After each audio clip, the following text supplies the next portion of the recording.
I was in Houston this afternoon, so I stopped by the office of Vanderbloemen Search Group. Had a chance to come by and see my good friend William Vanderbloemen. We've been friends for a number of years now, and William has a new project that'll be coming out here very shortly, a book on pastoral succession called, ironically, Next. So, first things first, congratulations to you and Warren on the book. Thank you. You guys have put in a lot of hours on that. It's a timely topic. You and I see this popping up all over the place out in the ministry world. A lot of people are hitting that age where they need to be thinking about who's next. Yeah. So give me just the big idea. You and Warren had some big idea when you sat down. Well, I guess the big idea I have seen turned into a bigger idea. The big idea was, man, there are a lot of great pastors that started their work, frankly, on the heels of Rick Warren and Bill Hybels convincing people, let's go build the kingdom, let's build Acts 2 churches.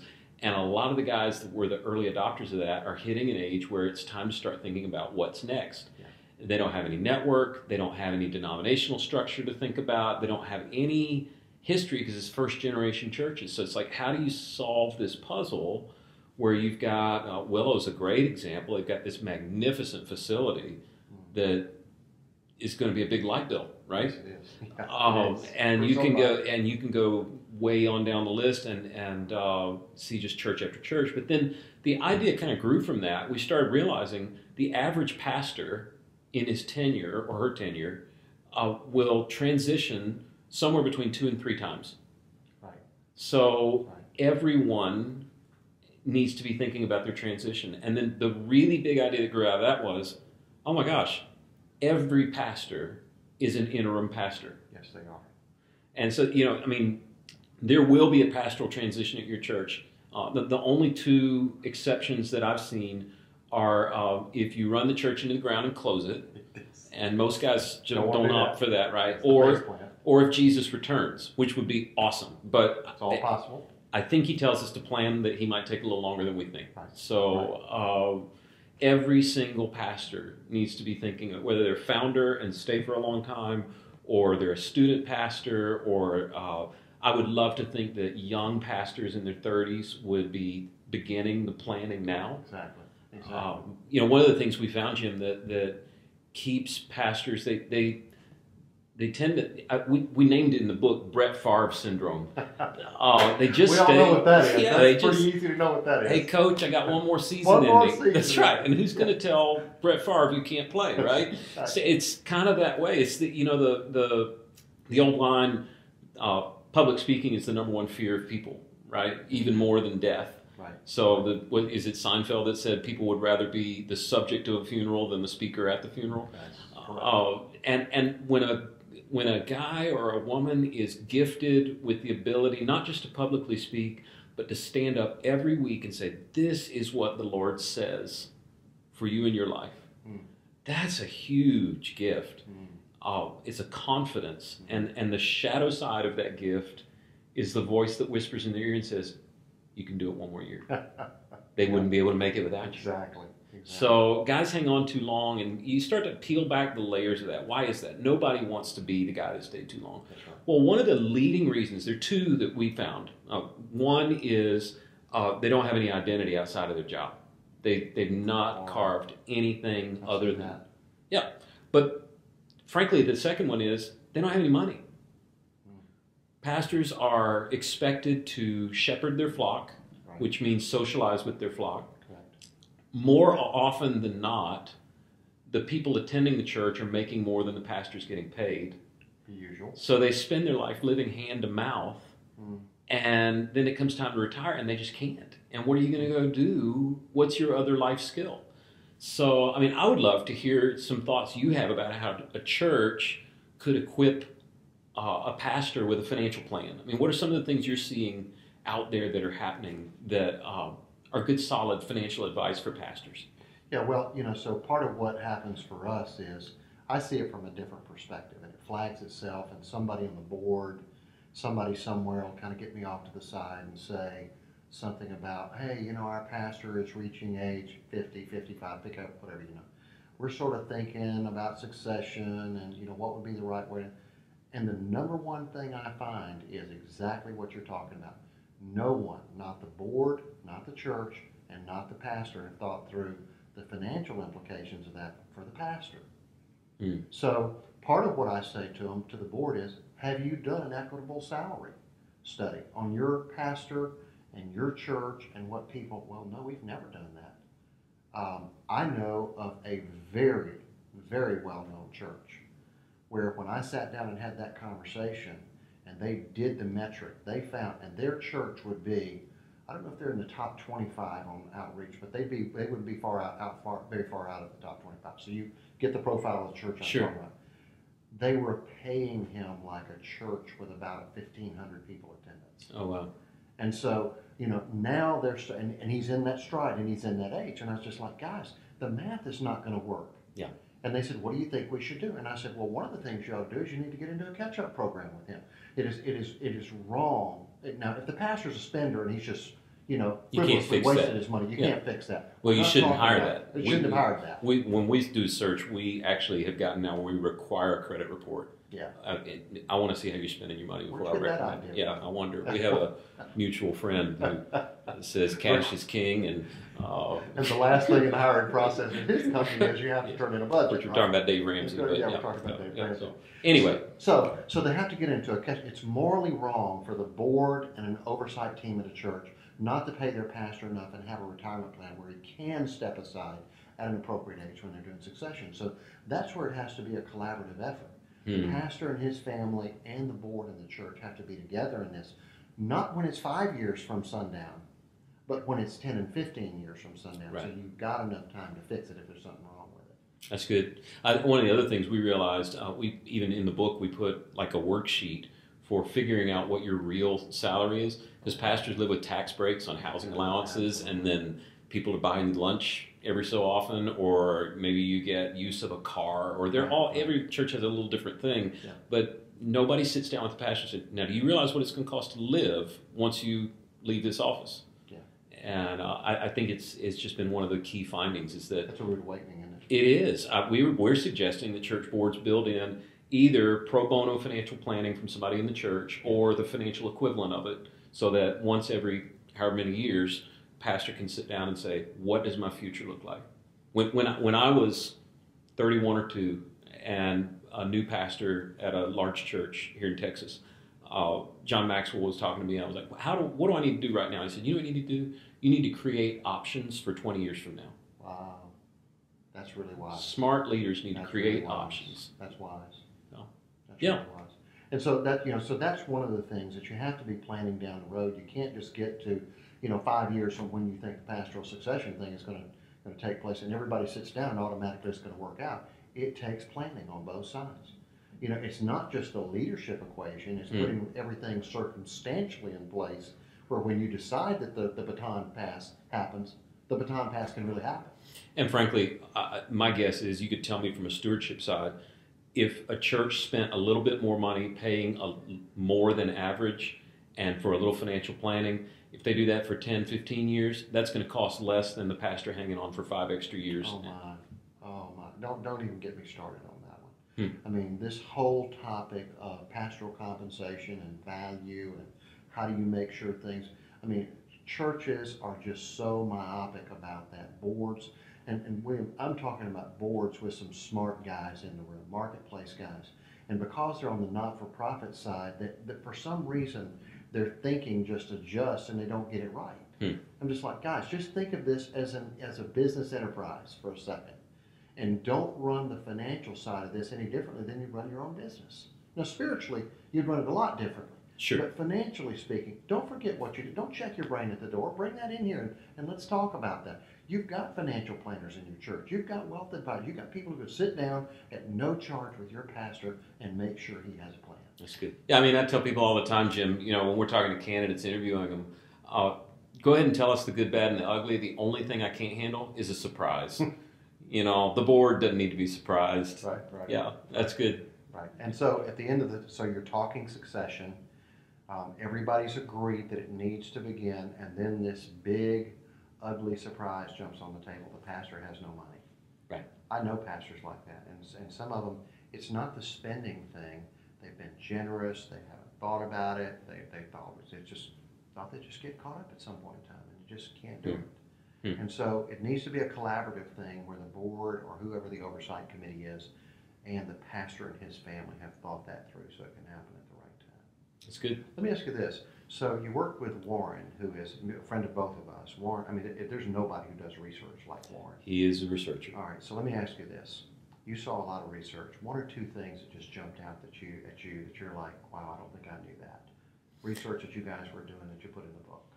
I did not know the median age of pastors in the 100 largest churches in the country, and it's older than I thought. And what is it? Oh, you have to buy the book. I'll have to buy the book. There's a cool table in the back. I knew that would be your answer. I wrote a book, so I know how to get that answer. I don't want to quote it and be wrong. Yeah, there you go. But it was older than I thought. I was surprised. So that is a surprise. They would Absolutely. think it's older. Absolutely. I was surprised at the number of transitions the average pastor makes during their life. Like it used to be, you go to school, you come out, you pastor a church, and you stay there for life, in colonial America. Mm-hmm. And you're the pastor for the town. You're the, Merlin Olsen in Little House on the Prairie or whatever. You're the guy. And that's that. And that's not the case. I mean, even down to a student pastor. I think the national average I read the other day is something like 18 months is the average stay for a student pastor. Yeah, so when we're doing a search, if we can get a student pastor in place that lasts 5 years, we've tripled the... That's home run derby. Right? Exactly. We've more than worth the time and effort. I think another big surprise, and one that people frankly don't want to talk about, so let's not tweet about this, is that nobody pays attention to the outgoing pastor's spouse. Oh, wow. Wow. So the old stories of First Baptist Dallas, right? Yeah. Dr. Criswell is First Baptist Dallas. I think he might still be the pastor at First Baptist Dallas. I know Dr. Jeffers, I'm being a little tongue-in-cheek, right. But Dr. Criswell was such a success. He was there, I think, 40 years. Before him, Dr. Truitt was there. That's right. He was there about 40 or 45 years. There's some ridiculous number of years. And again, if you really want the specifics, it's in the book. But somewhere at 80, 90 years, they had two pastors. Well, what I didn't know before we got into this research was Dr. Criswell almost didn't make it. The transition was a little wobbly, and the reason it made it was because Ms. Truitt reached out to Ms. Criswell. And they became friends.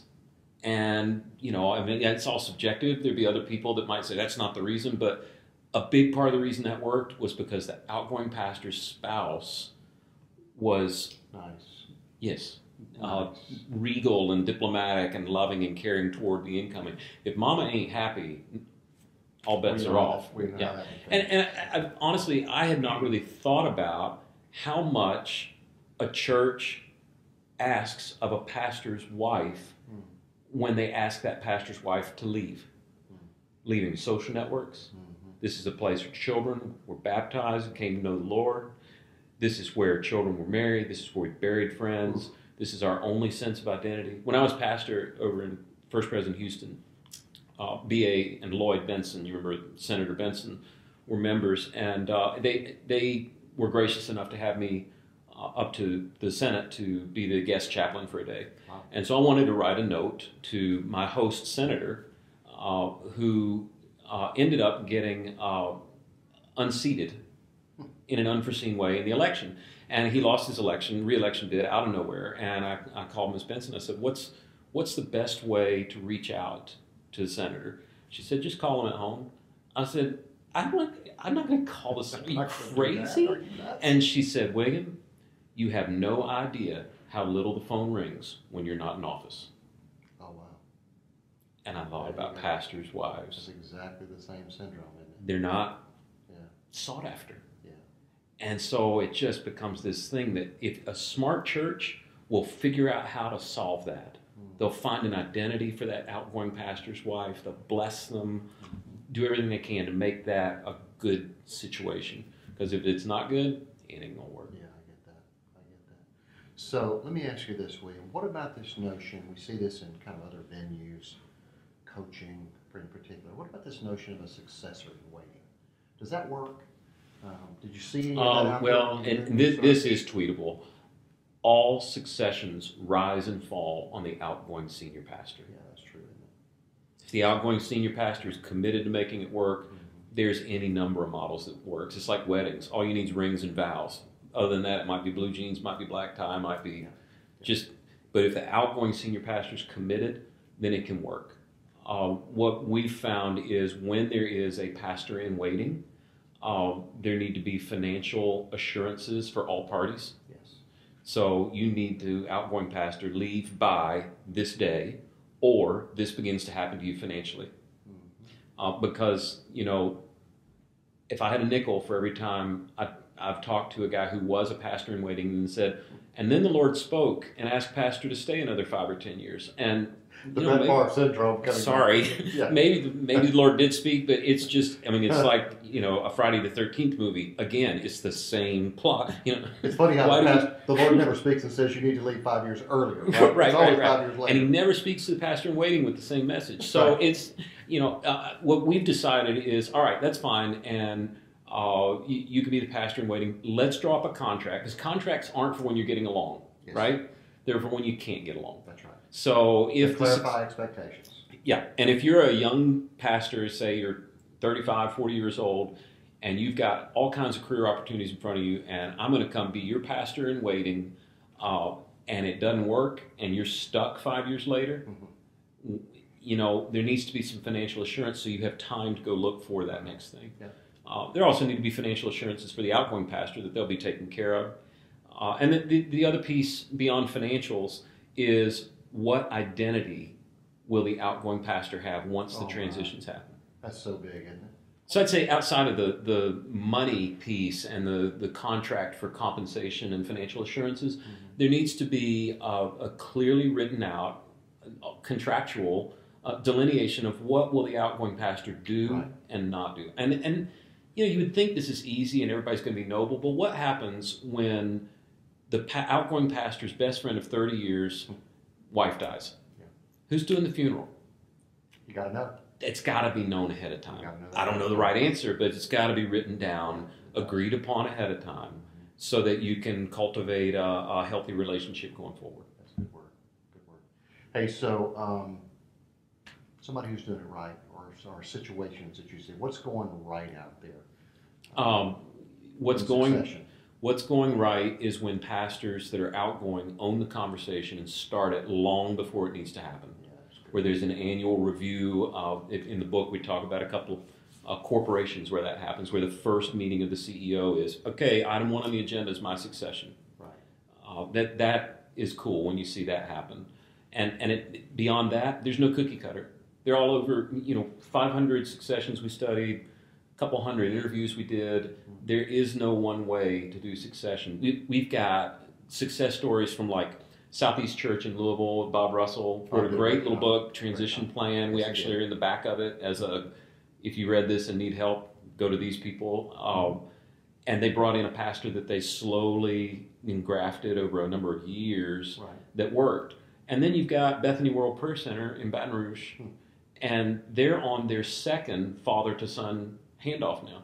And it's going well. So the grandson is not... So I don't know what the one right approach is. It's very contextual, but it all starts with the outgoing pastor owning the decision. Larry Stocksell sat down and put his son in place. Larry could have pastored that church for another 15 years. Easily, if he'd wanted to. Yeah. But he was a really humble, Jim Collins sort of level 5 leader that's like, for the good of the whole, I'm stepping down. And when you see that happen, that's and he got that from his dad, Brother Roy. That's Brother Roy's the one who would have instilled that in him. So when you have that kind of situation, it's happening. The most encouraging thing to me is the conversation is starting to be one that's okay to have. Yeah. It used to be like you were talking about flirting with another woman or something. If you were talking about transition, but people are starting to realize, hey, we got to talk about this, and that's the main reason we wrote the book, was to help that conversation happen sooner and more frequently. Yeah, sounds to me like churches need to have a countdown timer. That's good. Just need to have a countdown timer. Everybody needs to be on board. This is our countdown timer, and we're all agreed on what happens in that, right? Yep. Hey, thanks for the time. Thank you, Jim. So, always a pleasure to see you. Next, coming out, what's the release date? September 5th. September 5th. Easy to remember, right after Labor Day, not too far from here right now. That's good. Congratulations. Thank you, man. Nicely done. Good to see you.